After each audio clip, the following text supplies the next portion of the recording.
really sure where to go on this issue. Of course, schools now have reported even more cases when it comes to COVID-19, so that has certainly hurt the industry from here as well.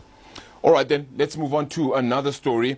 COVID-19 has indeed heightened the desperate situation for the country's many millions of unemployed young people as well, then, who will have little to celebrate on June 16. Are we asking the right questions, though, about this is perhaps some of the questions. According to the Centre of Development and Enterprise Government must start focusing on the catalytic changes required to produce faster growing and targeted interventions and the expansion of public works opportunities, that is, to have to be part of the solution. But the question can also be asked whether that will be enough as well. Via Skype, I'm joined by Bernstein, then, who is Executive Director at the Centre for Development and Enterprise. And thank you so much for the time. As youth continue to grapple with the story around not just their unemployment, but now dealing with the virus as well, it becomes even bigger of a problem now. And where to from here? Is government targeting efforts at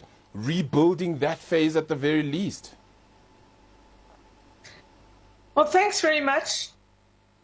This is, as we head towards tomorrow, June the 16th, and Youth Day in South Africa, I think the challenge of youth unemployment is just really devastating. And we are not sure yet what exactly the country is going to do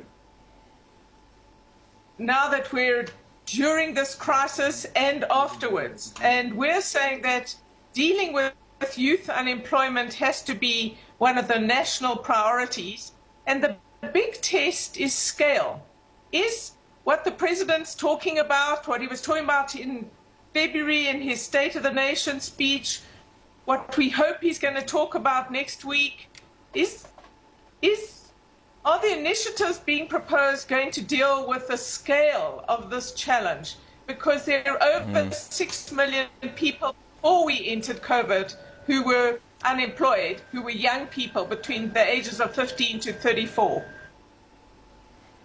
Yeah, so now we sit with a situation where we could ask the question, have we been focusing in the wrong places, or have the efforts so far been okay? It's just that we now haven't turned our attention to the auxiliary factors, which this is a primary portion of as well. We would be arguing that. We're saying that you can have all sorts of projects, you can have various interventions, and most of them are very good in themselves. But unless we are getting a much faster growing economy and a much more labor-intensive economy, we're not going to make the impact that has any real significance. So the truth is that firms, more and more firms and expanding companies are the best projects to deal with employment. And we also have to look at, so that's the one big issue, but we also need to look at skills. How do we fix our education system so that more and more young South Africans get a decent education, which they're not getting now? And how do we get skills that are relevant for work? So there are a whole lot of issues here that have to be done on scale, that have to be done within the resources that we have, which are going to be more limited during and after COVID. And it's way past time that we took this issue with the seriousness that it deserves. It's a national catastrophe, really, for all these young people and who have no future in our society. Yeah, look, that ultimately is what it looks like at this point in time then. And it was a problem that was there even before COVID-19, of course, the prioritization. Has government been part of conversations around this matter right now? Are they indeed at least trying to draw up some sort of resolution moving forward with regards to not just youth employment, but employment in general as well, in a similar way, skills, as you made note of as well?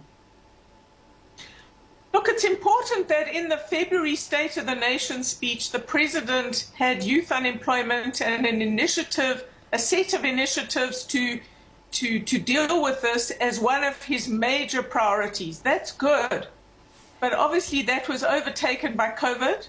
And now that people are starting to think about recovery and what to be returning to a sort of new normal, we would strongly recommend that this priority does not get lost, and that we introduce initiatives that are going to make a real difference in millions of people's lives.